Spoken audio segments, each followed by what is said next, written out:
Hello everyone, welcome back to the series of Varanasi Ghats. Varanasi के घाटों पर बनारस की सुबह और नाव की सवारी यानी कि बोटिंग करने के लिए भारी संख्या में यहाँ पे पर्यटक आते रहते हैं। घाट पर स्नान आदि कार्य का भी बहुत ही ज़्यादा विशेष महत्व है और स्नान के पश्चात भांग बूटी के मस्ती में डूबे साधु सन्यासियों एवं यहाँ के निवासियों ने बनारसी मस्ती के अद्भुत छवि का निर्माण किया है, जिसके अलग अंदाज को संपूर्ण विश्व देखना, समझना एवं जीना चाहता है। तो आज हम करेंगे त्रिपुर भैरवी घाट से लेके खिड़किया घाट तक के घाटों की सफ़र। तो चलिए शुरू करते हैं त्रिपुर भैरवी घाट से। इस घाट पर जाने वाले गली मार्ग में प्राचीन त्रिपुर भैरवी यानी कि दुर्गा का मंदिर स्थापित है और इसी त्रिपुर भैरवी मंदिर की वजह से इस घाट का नाम त्रिपुर भैरवी घाट पड़ा।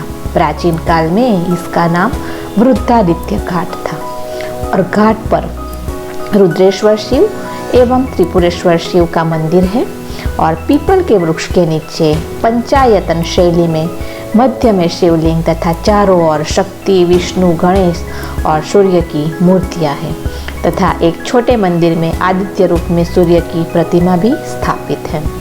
वर्तमान में यह घाट स्वच्छ पक्का है और स्थानीय लोग यहाँ पे स्नानादि कार्य किया करते हैं और घाट पर मुंडन संस्कार, गंगा पूजा, विवाह आदि शुभ कार्यों को संपन्न किया जाता है।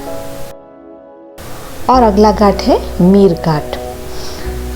फौजदार मीर रुस्तम अली ने सन 1735 में इस घाट का निर्माण करवाया था और इसी के कारण इसका नाम मीर घाट पड़ गया।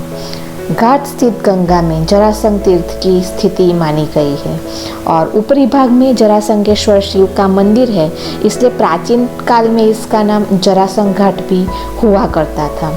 अभी घाट पर वर्तमान में विशालाक्षी देवी का मंदिर है और घाट वास्तुशिल्प का सुंदर उदाहरण है।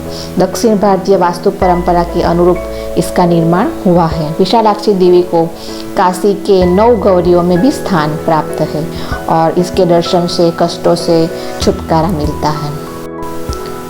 और इस घाट पर विशालाक्षेश्वर शिव, श्वेत माधव यानी कि विष्णु, आशा विनायक यानी कि गणेश और यज्ञ बराह मंदिर भी मौजूद है। घाट पर 2 मठ भी है।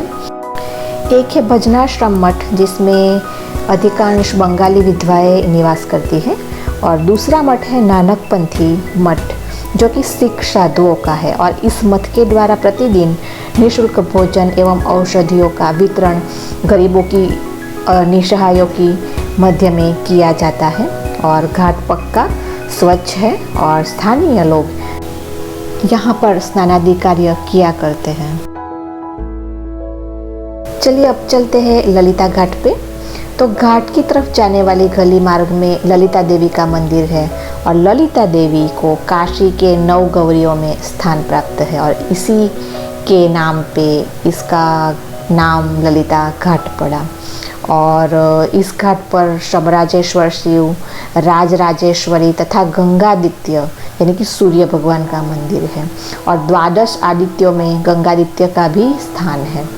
समराजेश्वर शिव मंदिर काशी में नेपाल के पशुपतिनाथ मंदिर के प्रतीक रूप में प्रतिष्ठित है और इसे नेपाली मंदिर भी कहते हैं और लकड़ी से निर्मित यह मंदिर कलात्मक एवं पगोड़ा शैली का विशिष्ट उदाहरण है। इसी मंदिर के पास में नेपाल नरेश ने लकड़ी से निर्मित नेपाली कोठी का भी निर्माण कराया था और वर्तमान में यहाँ पर लोग स्नान किया करते हैं। इस घाट पर एक मठ भी है और रतनगढ़ राजस्थान के जवाहरमल खेमका ने काशी में मुमुक्षों के लिए मोक्ष भवन का भी निर्माण करवाया था। नाउ नेक्स्ट इज जलाशयी घाट।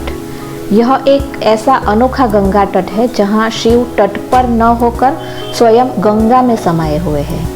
ऐसी मान्यता है कि इस गंगा तट के समक्ष गंगा में शिव शिवलिंग के रूप में शयन करते हैं और गंगा में शिव का निवास होने के कारण ही इस घाट का नाम जलाशयी घाट या जलाशयन घाट पड़ा। और प्राचीन काल में इसका नाम मोक्ष द्वारेश्वर घाट था। तो ऐसी मान्यता है कि मृतक की अस्थियां जलाशयी शिवलिंग को अर्पित करने से मोक्ष की प्राप्ति होती है। इस घाट पर एक धर्मशाला भी है और मणिकर्णिका घाट से संलग्न होने के कारण इस घाट पर भी शवदाह किया जाता है। और जो यात्री शवदाह के लिए बाहर से आते हैं वो लोग इस धर्मशाला में निवास करते हैं। घाट पर स्नान कार्य होता नहीं है और तट पर मिट्टी का ढेर है जहां शवदाह के लिए नाव से लाई गई लकड़ियां उतरती है। अब चलते हैं इस वीडियो के आखिरी घाट पे, जो कि है खिड़किया घाट।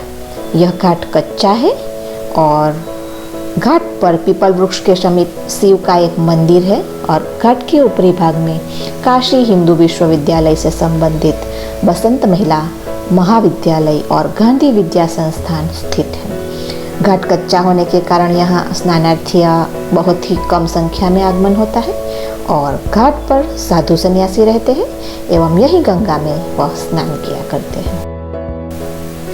गढ़वाल दानपत्र में उल्लेखित बेदेश्वर घाट शायद यही घाट है।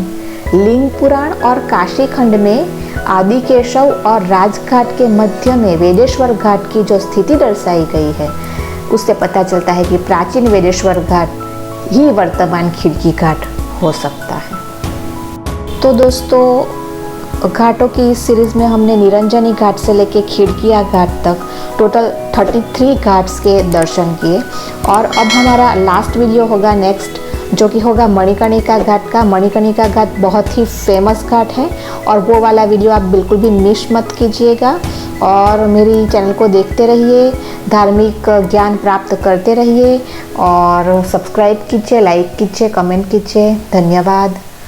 जय शिव शंकर।